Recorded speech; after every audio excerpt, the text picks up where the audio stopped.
বন্ধুরা, আজকে আমার ছেলে আবার মুরগি মাংস নিয়ে এসেছে আর একটা নতুন স্টাইলে আজকে আমি রান্নাটা আপনাদের সঙ্গে শেয়ার করছি। ভিডিওটা বেশি না দেরি করে তাড়াতাড়ি করে রান্নাটা শুরু করে দিই। আপনারা পুরোটা দেখবেন, পুরো নতুন একটা পদ্ধতিতে রান্না করছি। প্রথমে আমি একটা লেবু চিপড়ে দিলাম, সামান্য লবণ দিয়ে আমি মেখে নিচ্ছি। মাংসটা মেখে ঢেকে রেখে দিচ্ছি 10 মিনিটের জন্য। টমেটো বড় বড় করে সাইজ করে কেটে নিয়েছি, আর এখানে পেঁয়াজ, রসুন, ক্যাপসিকাম, আদা এখানে আমি বড় বড় করে পিস করে কেটে নিয়েছি। দেখতেই তো পাচ্ছেন। আমি এটা এখন বসাচ্ছি কি করে দেখেন। কড়াইটা গরম হয়ে গেছে, আমি তেল দিয়ে দিচ্ছি। তেলটা একটু বেশি লাগবে। ননস্টিক কড়াই বসিয়েছি, তেল দিয়ে দিচ্ছি। আমি পেঁয়াজ গুলো দিয়ে দিচ্ছি। পেঁয়াজ, রসুন, আদা এগুলো আমি কষিয়ে নিচ্ছি। টমেটো গুলো দিয়ে দিচ্ছি আর ধনেপাতা একসঙ্গে আমি সব কষিয়ে একদম ভেজে নিচ্ছি। কাঁচা গন্ধটা যাতে না থাকে সেই মতন ভেজে নেব। চিকেনের স্বাদটা কিন্তু দারুণ হবে, আমি সেইভাবেই রান্নাটা করছি। আমার বৌমা বলছে, মা এটা কোন দেশের রান্না? তা আমি বললাম এটা সন্দেশের রান্না। আমি রেসিপিটা নিজে আমি করে খেয়েছি, আমার খুব ভালো লেগেছে। এর জন্য আমি আবার আপনাদের কাছে শেয়ার করছি। চিকেন দিয়ে অনেক রেসিপি রয়েছে, আমি অনেক রকমই করেছি, আরো করব। দেখবেন যতবার চিকেন আনবো আলাদা আলাদা ভাগে রান্না করব।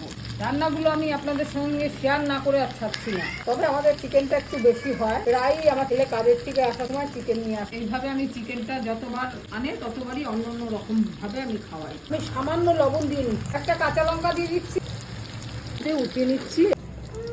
এইভাবে আমি সব ভেজে নিলাম। গোটা গরম মশলা আমি সোমবারে দিয়ে দিলাম, 3টে তেজপাতা দিলাম, মাংসটা দিয়ে দিলাম।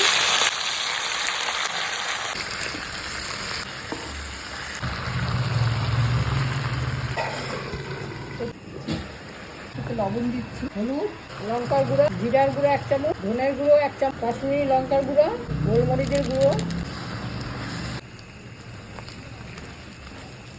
সামান্য জল দিয়ে আমি এটা কষাতে থাকবো। মশলাটা ঢেকে দিচ্ছি। সঙ্গে সব ভেজে রেখেছিলাম পেস্ট করে নিচ্ছি। দিয়ে রাখা টক দইটা আমি দিয়ে দিচ্ছি। তেল ছেড়ে দিয়েছে মাংসটা, দেখেন আমি ঢেকে ঢেকে কষিয়ে নিয়েছি। এবার আমি এই ভাজা মশলাটা গুঁড়ো করে এনেছি।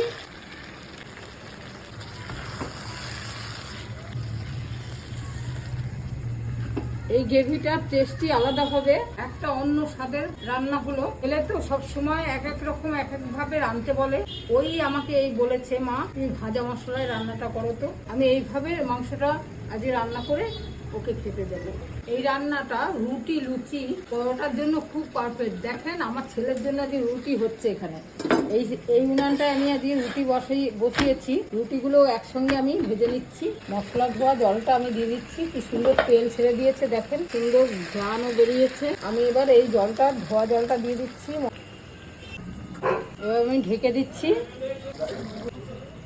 গন্ধটাও, এই রান্নার স্বাদটাই আলাদা। যে আমি ভেজে মশলাটা দিয়ে রান্না করলাম। গ্যাসটা অফ করে দিলাম। ভিডিওটা যে যেখান থেকে দেখছেন লাইক, কমেন্ট, শেয়ার করতে ভুলবেন না। বং কুকিং এর সাথে থাকবেন কিন্তু বন্ধুরা।